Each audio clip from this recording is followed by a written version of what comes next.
Welcome back to Roy Adit, everyone. That translates to Traces of the Past, and man, do we have an amazing trace for you today. If you love uncovering historical secrets as much as I do me a quick favor. Hit that like button, share this explainer with your friends, and definitely drop a comment below.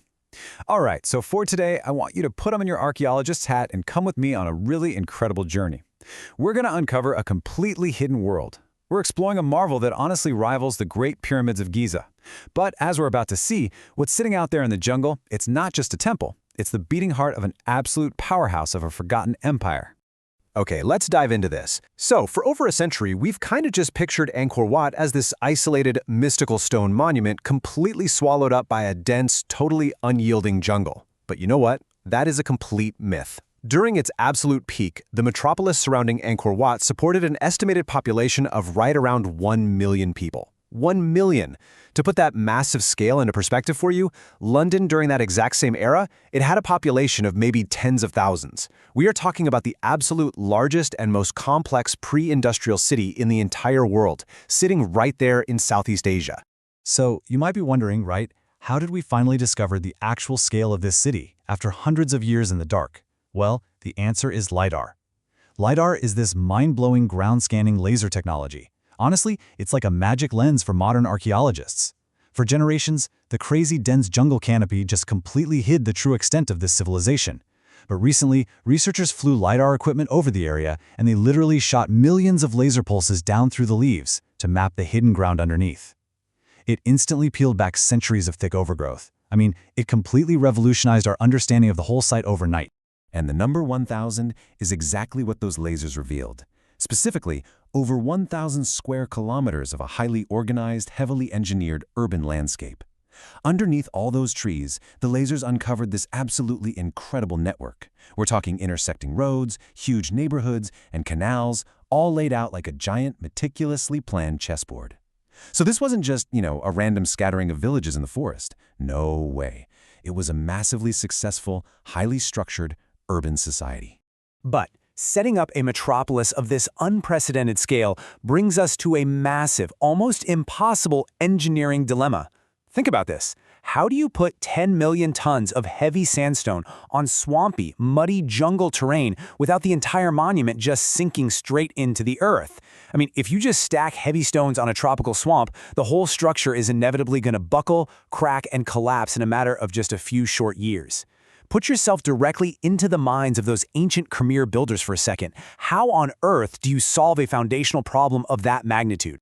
Well, to solve it, they engineered a brilliantly simple three-step solution using just basic elements, sand and water. First, the ancient engineers dug deep, deep down into the unstable, muddy soil. Second, they filled that massive excavation crater entirely with sand to create a giant, porous foundation. But hey, sand shifts when it's dry, right? Well, not if you keep it perfectly saturated with water. And that brings us to step 3. Now, what's really interesting about this is that those gigantic, beautiful moats surrounding the temple, they weren't just built to defend against enemy armies. They actually functioned as a massive, active reservoir system. They kept the groundwater level perfectly constant year-round, which ensured the sand beneath that heavy stone stayed totally saturated and rock solid. Because of this incredible feat of engineering, Angkor Wat is often referred to as the floating castle. Really, think about that for a second. It's a 10 million-ton stone monument literally floating on a delicate, highly engineered balance of water and saturated sand. It is an absolute masterpiece of foundational engineering. Instead of pointlessly trying to fight against the natural water table, they actively worked with it. Section 2. The hydraulic engine. Powering an empire. Because, look, as stunning as the temples and the floating castles are, the true wealth of the Khmer Empire wasn't carved stone, and it wasn't hoarded gold. It was rice.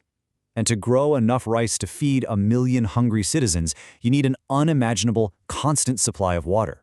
Just wrap your head around this staggering capacity. 50 million cubic meters. That is the volume of just one of their massive man-made reservoirs, known as the West Baray. To put the sheer physical size of that into perspective, this artificial lake was so utterly gigantic that if you stood on one shore, the curvature of the earth actually meant you physically could not see the opposite shore. It's just wild. And here is exactly why that massive water storage was the absolute key to their survival and dominance. The ancient Khmer people built this intensely complex irrigation system to completely conquer the unpredictable tropical seasons. By aggressively storing vast amounts of water during the heavy monsoons, they could reliably irrigate their fields during the brutal dry seasons. And you know what that meant? It meant they could harvest rice an incredible 3 times a year. 3 times! So rather than just being a spiritual or religious center, the city essentially functioned as a giant hydraulic economic engine, relentlessly driving the prosperity of the entire empire.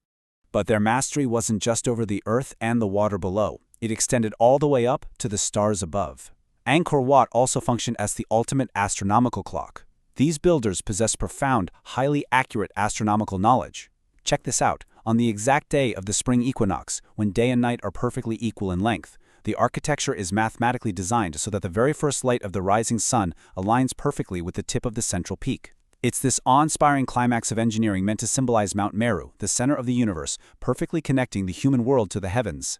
Section 3. The collapse. When nature pushes back. Let's move to and see how this builds, because for a really long time, historians kind of just assumed that a city this great and this massive must have been destroyed by invading armies. Makes sense, right? But recent archaeological evidence points to a much more complex reality. War wasn't the main culprit of their downfall at all.